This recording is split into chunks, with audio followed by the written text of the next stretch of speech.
O futebol é um esporte de massas que reúne o povão em prol de um único objetivo: torcer por seu time para marcar mais gols que o adversário. E de gols, Matias Sindelar entendia muito bem. Ele foi um dos craques dos anos 30, mas sua carreira foi bem acidentada por questões políticas e um lunático. Mesmo assim, Sindelar lutou até seu último suspiro, e essa história deve ser difundida.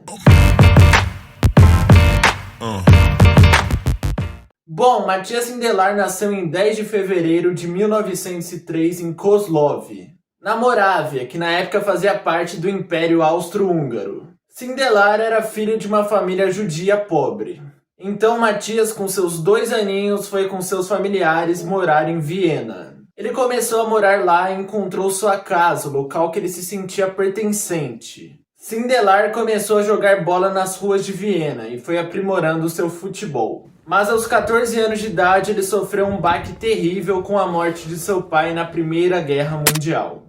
Infelizmente, os confrontos geopolíticos foram muito relevantes na vida do craque. Aos 15 anos, o talento do jovem já era perceptível e ele foi para a base do Hertha Viena. Nesse clube, Matias atuou por 6 anos, sendo 4 como profissional. E aos 21 anos, depois de uma lesão no joelho que ameaçou o futuro da sua carreira, ele deu um salto na própria carreira, indo para o Áustria Viena, que era o atual campeão austríaco e se tornaria um dos maiores clubes do país. O jovem austríaco atuava como atacante e era reconhecido por ser muito rápido e muito goleador, ao mesmo tempo que era alto, magro e frágil, por isso ganhou o apelido de Homem de Papel, e também de Mozart do futebol. No futebol da Áustria, Sindelar se tornou uma referência incontestável. Ele foi brutal na temporada de 1926, sendo campeão da Liga e bicampeão da Copa Nacional. Com isso, ele obviamente chamou muita atenção e foi convocado para a seleção. Inclusive, marcou um gol em um jogo que a Áustria venceu a Tchecoslováquia por 2-1.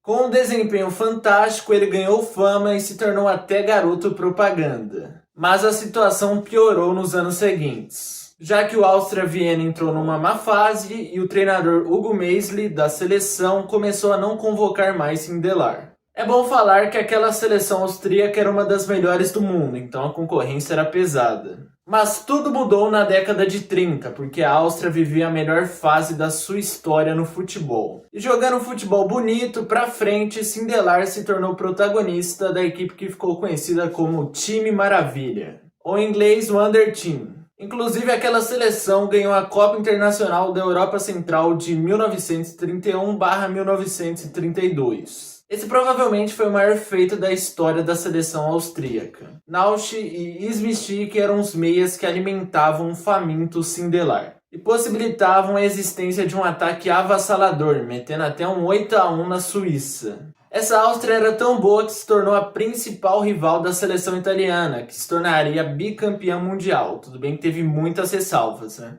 A Áustria também fazia frente à seleção inglesa, que era vista como imbatível. Em um amistoso na Terra da Rainha, os austríacos botaram medo nos ingleses. Tudo bem, eles perderam por 4-3, mas deixaram uma ótima impressão. Principalmente Sindelar, que fez um gol incrível, conduzindo e driblando os adversários desde o meio do campo e praticamente entrando com bola e tudo. No futebol de clubes, a situação também melhorou. O Áustria Viena, em 1933, conquistou a Copa Mitropa, uma precursora da Champions League. A final foi contra a fortíssima Inter de Milão, que na época era chamada de Ambrosiana por conta do fascismo italiano. Os italianos tinham Giuseppe Meazza, um dos grandes craques da época, se não for o maior. Enfim, na ida a Inter venceu por 2-1, mas na volta Sindelar deu um show e fez um hat-trick.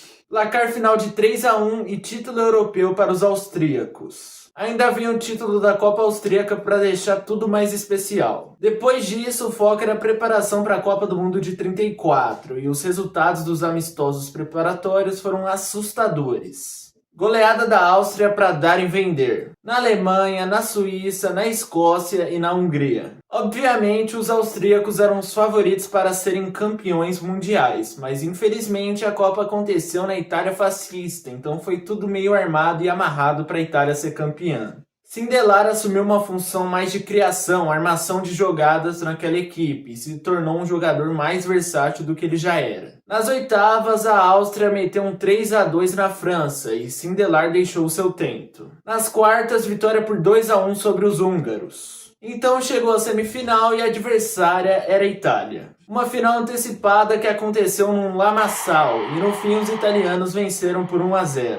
Um grande baque para os austríacos e Sindelar, que nem jogou a disputa de terceiro lugar, onde a Áustria perdeu por 3-2. Mal sabia o craque, mas essa foi sua primeira e última Copa. Voltando ao futebol de clubes, o Áustria Viena estava muito bem obrigado e ganhou mais 2 Copas Nacionais, uma em 35 e uma em 36. Outra Copa Mitropa veio também em 36 com a vitória sobre o Sparta Praga. Depois de um 0-0 na ida e uma vitória por 1-0 na volta. Esse ano foi fantástico para Sindelar, mas infelizmente ele não pôde jogar as Olimpíadas. Em 36, inclusive, a Áustria ganhou uma medalha de prata nas Olimpíadas históricas da Alemanha nazista. Então, a partir daqui, a história começa a ficar bem mais sombria. O nazismo estava se expandindo e, como sabemos, Hitler era austríaco e obviamente pensava que esse espaço, esse território, fazia parte do seu espaço vital. A tese foi até para o futebol e os jogadores austríacos foram convocados, para ser bem gentil aqui, a jogarem pela seleção alemã. E para surpresa de 0 pessoas, eles aceitaram, também não tinha muita escolha, né? Sindelar era judeu e teve muitos amigos e conhecidos de sua comunidade que foram perseguidos. Ele sofria com antissemitismo na pele. Para piorar a situação, a Áustria foi anexada pela Alemanha e a situação se tornou insustentável. Mas antes dessa desgraça ser oficializada, aconteceu um amistoso para celebrar a reunificação desses 2 países. E por ordens do bigodudo, a Alemanha devia vencer o jogo, pelo menos empatar ela tinha que empatar. Então tudo naquele jogo seria um teatro, mas Sindelar não estava nem aí e literalmente arriscou a sua vida jogando aquela partida. A Áustria, que era claramente superior, venceu por 2-0. Sindelar marcou o primeiro gol e dançou na frente das autoridades nazistas. Com certeza Hitler não ficou nada feliz mesmo não estando no estádio. Mesmo depois da provavelmente maior provocação da história dos esportes, a Alemanha ainda queria Sindelar na sua seleção, porque os nazistas queriam ganhar a Copa para mostrar a sua superioridade. E nada melhor como um craque geracional como Sindelar para conquistar essa Copa. A questão é que Matias era irredutível sobre o assunto. E as desculpas para ele não jogar pela seleção alemã eram as lesões e a idade, já que ele já tinha 35 anos. Chegou o momento que os líderes alemães cansaram da rebeldia de Sindelar. E ele se tornou um inimigo da Gestapo. A vida de Sindelar virou um inferno. A Áustria-Viena fechou as portas por ordens superiores. Amigos sumiram do mapa e Sindelar foi obrigado a largar o futebol, então abriu uma cafeteria. Porém, em 1939, a história de Sindelar acabou. Ele e sua namorada foram encontrados mortos no seu apartamento por conta de uma intoxicação, causada pelo monóxido de carbono. Uma morte muito misteriosa e cabreira, que logicamente cria muitas teorias e conspirações, como até suicídio, mas obviamente existe uma grande chance dos nazistas terem matado ele. Ainda mais por conta da sua provocação e origem judia. No fim, 20 mil pessoas compareceram no funeral dessa lenda. O fato é que Sindelar foi um craque dentro e fora de campo e não se curvou a ideologias medonhas mesmo correndo risco de morrer. Por isso ele é um exemplo e nunca deve ser esquecido. Bom, meu nome é Matheus e se você gostou do vídeo eu peço que você deixe seu like, vai ajudar muito no engajamento. Também peço que você ative o sininho e se inscreva para não perder nenhum novo conteúdo e nenhum novo vídeo. E no mais, é isso. Então tchau e até logo!